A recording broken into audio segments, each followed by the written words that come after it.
ነዳጅ ቀዳን ጉዞአችንን ወደ አጫሉ መንገድ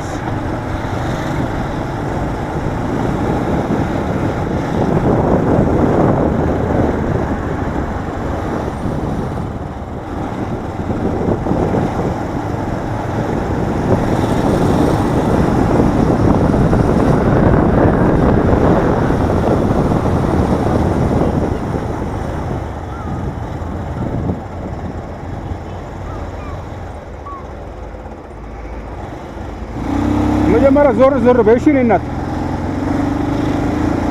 ሰው አንገት እያለው እንዴት ነው ዞሮ እንኳን የሚሄድበትን መንገድ የማይመለከተው?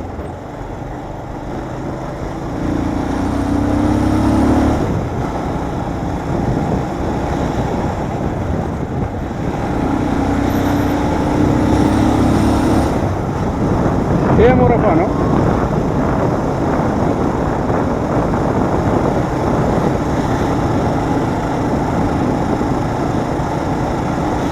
ዞሮ በዚህ በኩል ይመለስና እዚህ ይቀዳል ማለት ነው።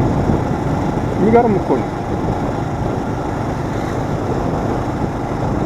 ነዳጅ ደግሞ ገና እየተራገፈ ነው።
ባለፈው ጊዜ ሰይድ ያሲን አካባቢ በተነሳው የሸዋሸዋ ጉዳይ በኮሜንት ታርጋ ሁሉ ያስቀመጣችሁ ሰዎች አላችሁና እነዚህ በእኔ ኮሜንት ላይ ታርጋ ያስቀመጣችሁ ሰዎች በአካል ህግ ቦታ ቀርባችሁ ያንን ታርጋ እንድትሰጡና ምስክርነት እንድትሰጡ ትጠየቃላችሁ። ለዚህ ዝግጁ ከሆናችሁ ኃላፊነቱን ወስጄ ለማስተናገድ ወይም ደግሞ ወደ ህግ አካላት ላቀርባችሁ እኔም ዝግጁ ነኝ። ስለዚህ በውስጥ መስመር ስልካችሁን አስቀምጡልኝና ደውዬ እነግራችኋለሁ። መቼ እና የት መሄድ እንዳለብን እነግራችኋለሁ። ይሄ እንግዲህ እናንተ የተበደላችሁበት ተሽከርካሪ ሊሆን ይችላል።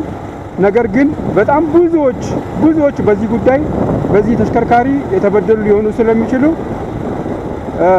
ይሄን እናንተን ብቻ ለኃላፊነት የምትወጡትና ለብዙ ሰዎች የምትደርሱ ስለሆነ እቺን ነገር ብታደርጉና ኃላፊነት ብትወስዱ ብትመጡና ህግ ቦታ ብትቀርቡ የተሻለ ነው። ብዙ ታደኑበታላችሁ። አመሰግናለሁ።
ይሄ ቻይና ካምፓኒ ነው እንግዲህ አጫሉ መንገድ ወደ ጋርመንት በሚወስደው መንገድ ያለ የቻይናዎች ካምፓኒ ነው።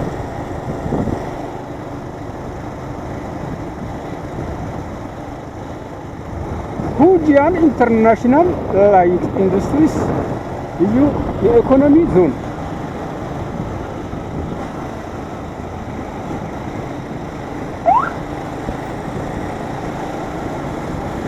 እንግዲህ የኛ ሀገር አዲስ መኪና እንጂ አዲስ ጭንቅላት እንዳሌላቸው ከዚህ ቀደም ተናግሬያለሁ። ግቡና ይኸው ቲክቶክ አካውንቴ ላይ ማለት ነው። አብዛኛው ሰው አዲስ መኪና እንጂ አዲስ ጭንቅላት የለውም። በጣም የሚገራርም መኪና ይዘው በቃ አይደለም እነሱን ተሽከርካሪውን የማይመጥን ስራ ነው የሚሰሩት። ሰው ላይ እዳ ለመሆን ሰው ላይ አደጋ ለማስከሰት በጣም ያሳዝናል። ብቻ መች ሰው እንደምንሆን መቼ እንደምንሰለጥን ራሱ ግራ ይገባኛል። ስልጣኔ ማለት እኮ ንብረት ማፍራት ማካበት እኮ አይደለም። ለራስ ሴፍቲ መስጠት ነው። በቃ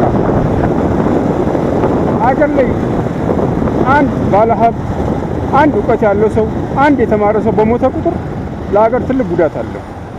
ይህንን እንኳን ያለመሰባችን አሁንም ወደ ኋላ ቀርተን እንዳለን ያሳያል።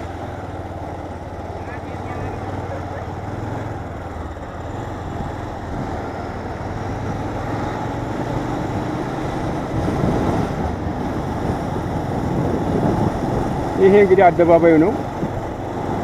ጀሞ 3 እና ጀሞ 2 መካከል ያለው ትልቁ አደባባይ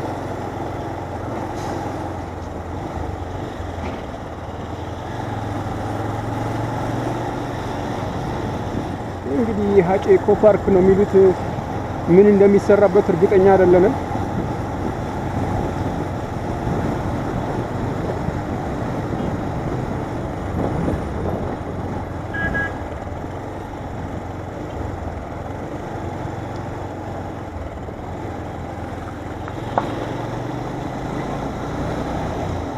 እንደምትመለከቱት የመሀሉ እንግዲህ አስፋልት ሆኖ ተሰርቶ አላለቀም። አንድ ስቴፕ ቀሯል። እችን ስቴፕ ሞላ አድርጎ መንገዱን ቶሎ ቀለም ቀብቶ ወደ ስራ ለስራ እንዲሆን መክፈት የተሻለ ነው ብዬ ነው የማስበው። ሌላ ክረምት ከመጠበቅ በፍጥነት ነበር የሰሩት። አሁን ደግሞ ትንሽ የመጓተት ባህሪ ስላለው ይህንን ነገር ቢያስተካክሉት የተሻለ ነው።